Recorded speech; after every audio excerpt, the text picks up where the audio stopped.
Hello, wrestling fans, and welcome back to another edition of Getting Blue right here on SE Scoops. I'm Steve Fall. On this show, I talk about the good, the bad, and the what the heck moments of SmackDown. Plus, I have a prestigious award called the MVE, the Most Valuable Entertainer, and we will hand that out at the end of the show. Let's jump into the good of SmackDown.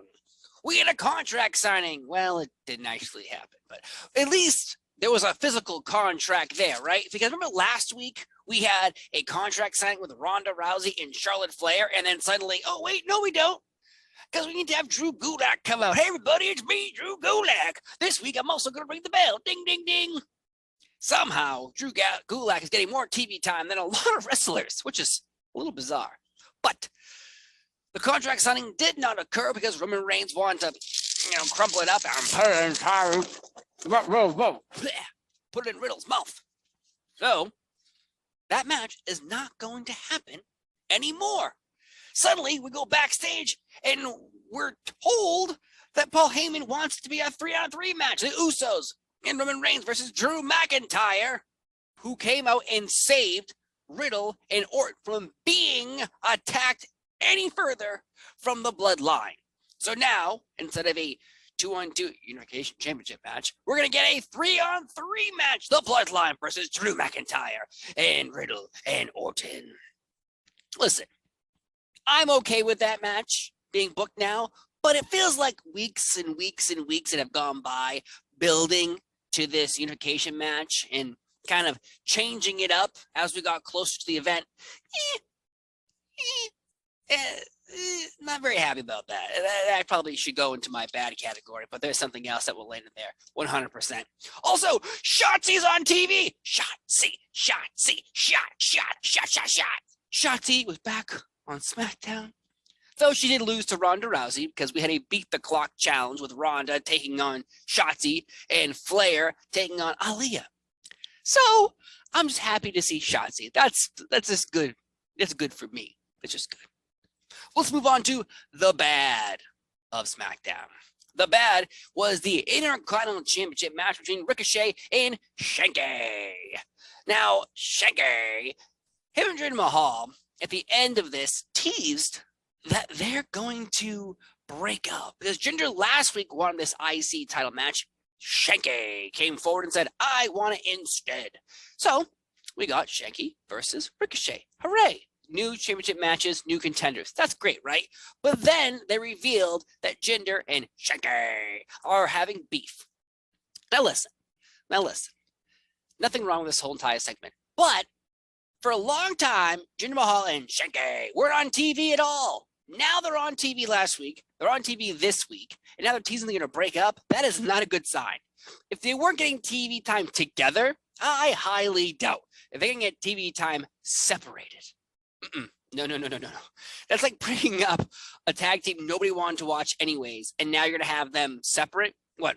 Shanky versus Jinder Mahal is going to be kind of a storyline heading down. Where he broke up Madcap Moss and Happy Corbin.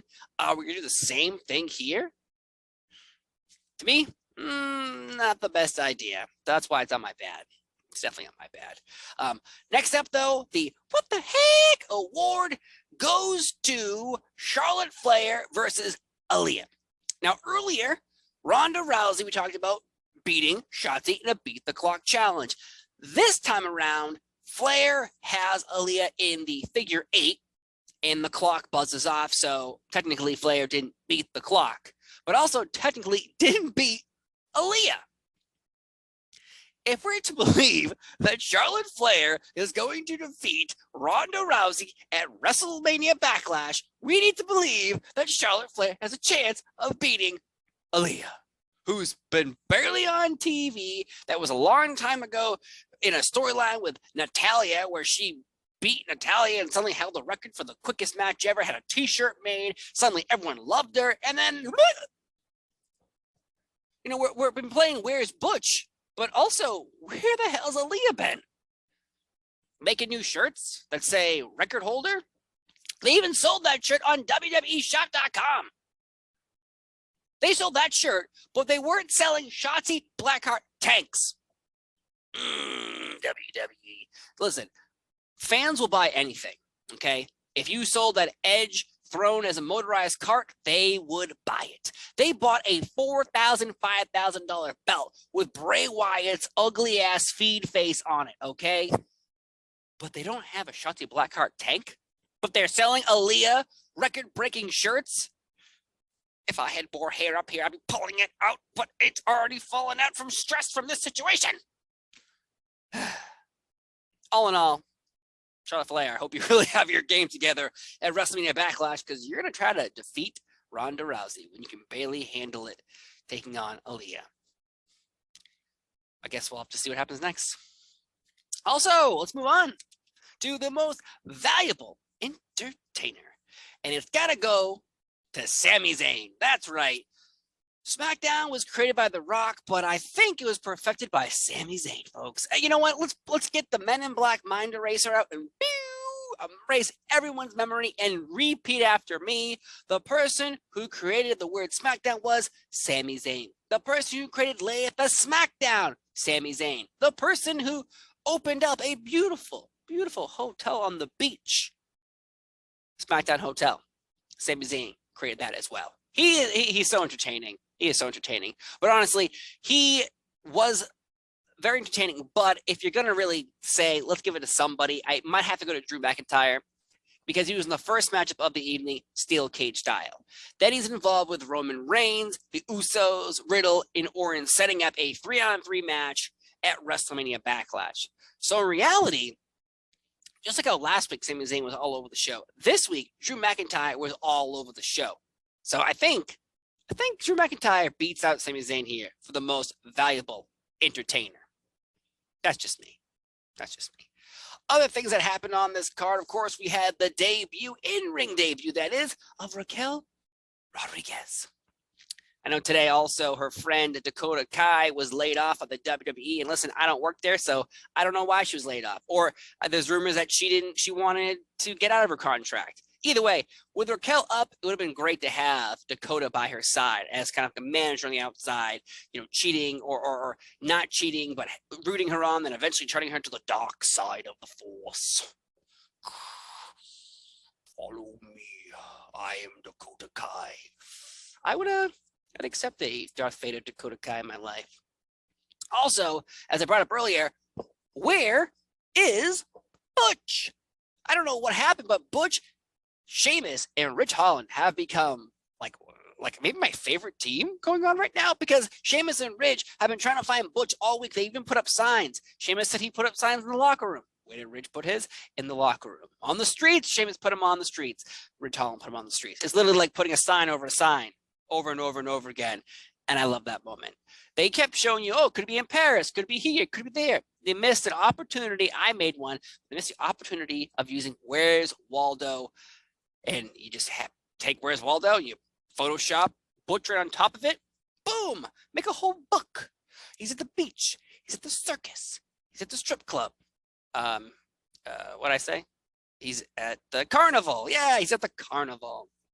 All in all, though, absolutely love Butch. Absolutely love Sheamus and Rich Holland, but they're their own entity. They were involved with the New Day, and I'm actually a little sick of the New Day, to be honest with you. I don't know if they don't relate to me anymore. I don't relate to them. Maybe I'm because I'm not 12 anymore. Maybe I'm 13 now, so I'm older. You know, a little different. But we had Sheamus beat Kofi, Xavier Woods beat Rich Holland, so they're obviously continuing that storyline. Plus, they're continuing the Madcap Moss Happy Corbin storyline. So, in reality, there's a lot going on here that's consistent in storylines. I know people complain, oh, well, it's the same thing, it's the same thing, it's the same thing. No. It's called consistency. Consistency. So, all in all, I thought SmackDown was great. And I'm going to check my phone really quick, because I have a feeling that they updated something and they didn't. Okay, good. WWE.com didn't update something. So 3-on-3, WrestleMania Backlash. It's going to happen. But we have to give SmackDown either a thumbs up, a thumbs down, or a thumbs in the middle. Put your fist to your screen like this. Here we go together. And 3, and 2, and 1. Yeah, that's right. SmackDown got the thumbs up. Folks, thank you so much for watching Getting Blue here on SE Scoops. Remember, I also work for NBC, and I have many interviews coming up. This coming week. I'm talking with Dave Meltzer. I'm talking with Diana Perezzo. I am talking with more WWE superstars, hyping you up for WrestleMania Backlash on Peacock. It's going to be great. It's going to be fun. Folks, thanks for watching. I've been Steve Fall. Have a great night. Have a great weekend. I'll see you Monday for another edition of Getting Red, talking about Monday Night Raw. Bye.